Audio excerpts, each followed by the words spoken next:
way they handled their team and the way they handled the whole project was just really seamless.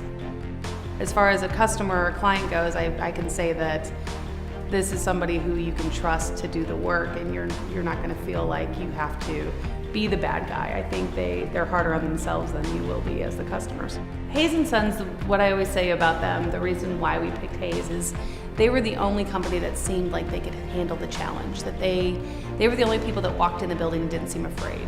Several companies walked in and said that the building would need to be torn down, that there was no way we could rebuild it back to its original state.